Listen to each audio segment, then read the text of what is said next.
वचन दिया था कि तुझे इसी जगह प्रभु श्री राम के दर्शन होंगे, परंतु कब होंगे, कैसे होंगे? आम कूलर में लगे ऐसा कोई साधन नहीं। नीच को दर्शन मिले ऐसा सुलभ दर्शन नहीं। स्वर्ग के स्वामी मेरी कुटिया में कैसे आएंगे? वह तो पावन है, मुझ अपावन को कैसे अपनाएंगे?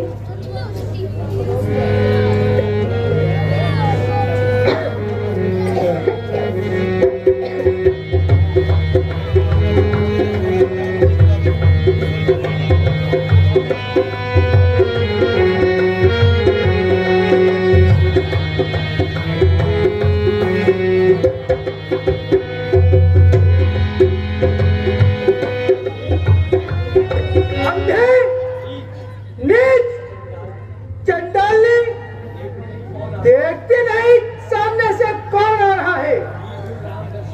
लगी है धुन राम दर्शन की, बड़ी आई भक्त बनने को, उड़ाती फिर रही है धूल मार्ग में ऋषि जन की। महाराज, धूल नहीं उड़ा रही हूँ, मैं तो झाड़ू लगा रही हूँ। अपावन धर्म हूँ ना, नीच कुल और नीच जाति हूँ, घृणा की पात्र हूँ, संसार का कूड़ा उठाती हूँ।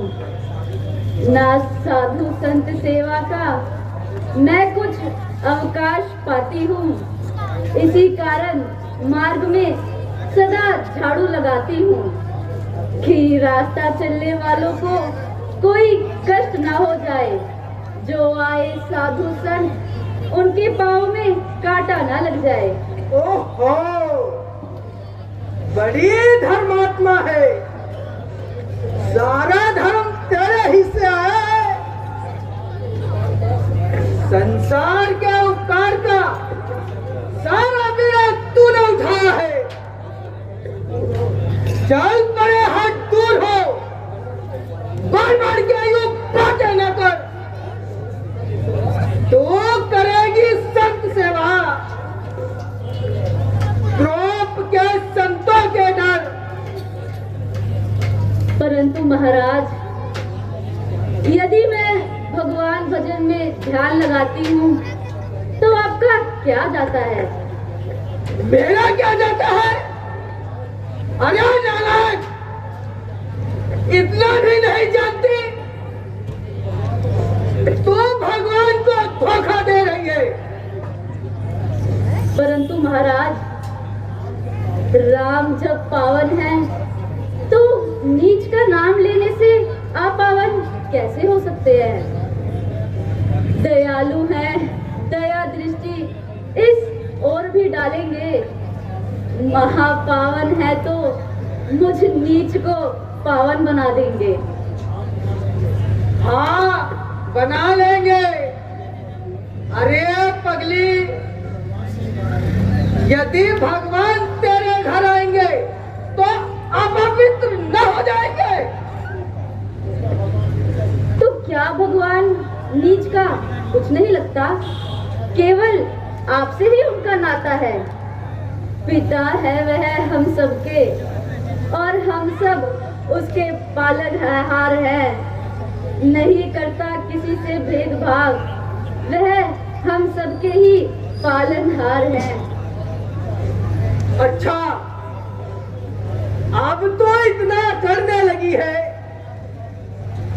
अपने आप को साधुओं के समान समझने लगी है। ठहर जा, जरा ये वस्त्र धो लूं, फिर तुझे निपटता हूं।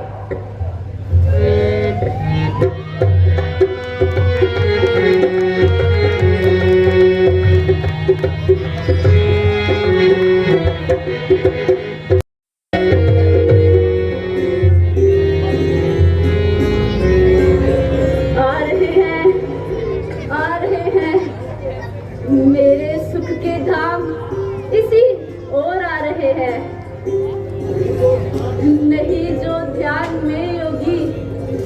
ऋषि जन के आते हैं, समाधि जिनके वास्ते बड़े ज्ञानी लगाते हैं, वही रघुवीर आए हैं मुझे दर्शन दिखाने को।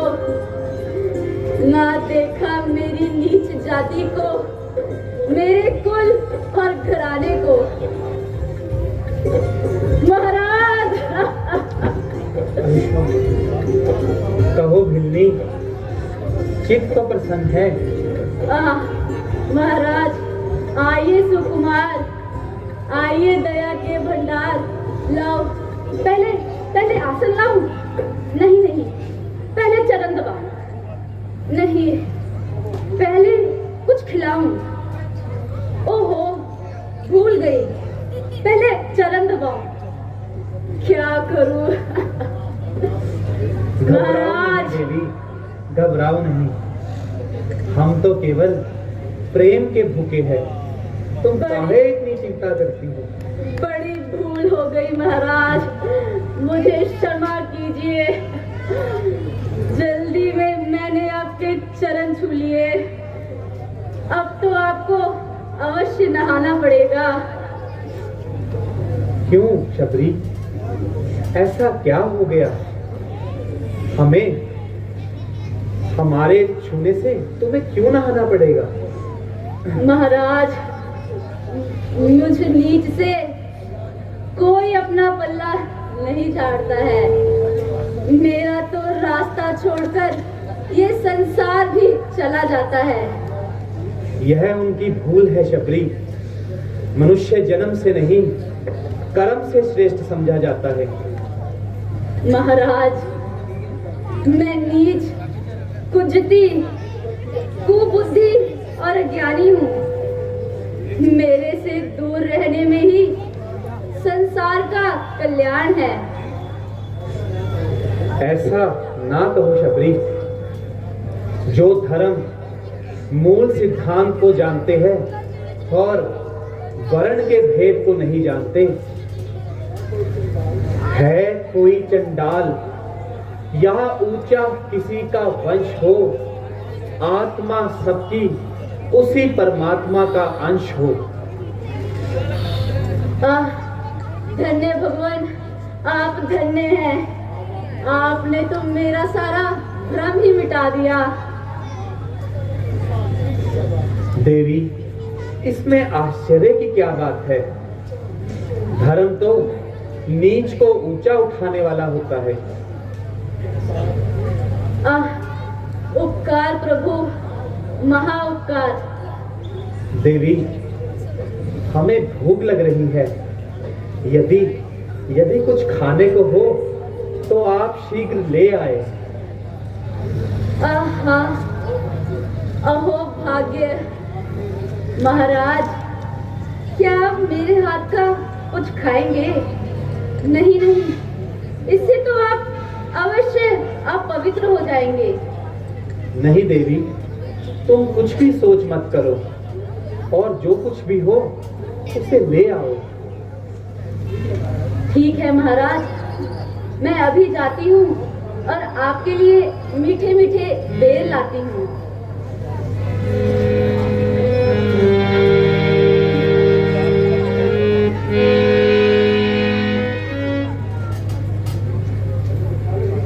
महाराज, आसन ग्रहण कीजिए।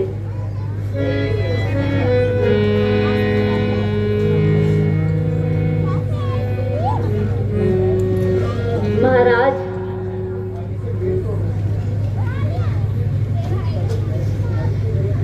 मैंने ये कुछ झाड़ी से बेर तोड़ रखे हैं। हाँ हाँ, लाओ। ऐसे फल मैंने कभी नहीं चखे।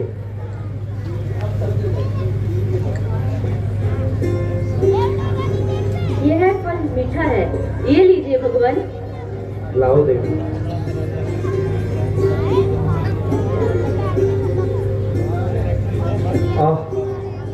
सूखे बेरों में जो मिला है यहाँ, राजभोग में वो स्वाद ही कहाँ।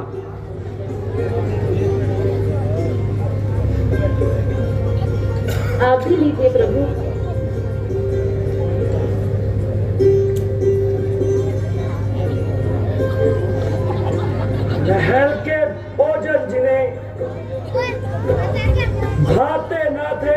भाव से आज आज वही खा रहे हैं, सूखे बेर बड़े चाव से। भगवान, मेरे लाए ये बेर आपको अच्छे तो ना लगे होंगे। नहीं देवी, बहुत स्वादिष्ट है, और खिलाओ। यह लीजिए भगवान, पेट भरकर खाइए। है पत्ती शाख की या मिश्री के पूजे है, यहाँ जो प्रेम से मिल जाए, हम तो केवल उसी के भूखे हैं। भ्राता जी, अब बेरों को छोड़िए और आगे जाने का रास्ता पूछिए, और माता जी को बंधन से छुड़ाने की चेष्टा कीजिए। हाँ लक्ष्मण, तुमने ठीक कहा। अच्छा देवी, अब हमें आज्ञा दो। किस ओर जाना है महाराज? देवी, लंका का राजा रावण पंचवटी से हमारी पत्नी को हर के ले गया है। हमें बस उसी की तलाश करनी है और ये जानना है कि जानकी कहाँ पर है। भगवान, यहाँ से कुछ ही दूर कृष्णगंधा पर्वत आता है, जो लंका के रास्ते में पड़ता है। आप उसी ओर जाइए। उस पर्वत पर सुग्रीव नामक वानर राज भी निवास करता है, जिसकी स्त्री को उसके भाई बाली ने जबरदस्ती अपने पास रखा हुआ है। आप उससे मुलाकात कीजिए, हो सकता है आप दोनों मिलकर इस समाधान का हल निकाल सकें। बहुत अच्छा शबरी, तुमने मार्ग बताकर हम पर बड़ा उपकार किया है, जिसका बोझ हमारे सर पर आ गया है। अच्छा शबरी, अब हम चलते हैं। तुम सदा प्रसन्न रहो। प्रणाम। आयुष्मान।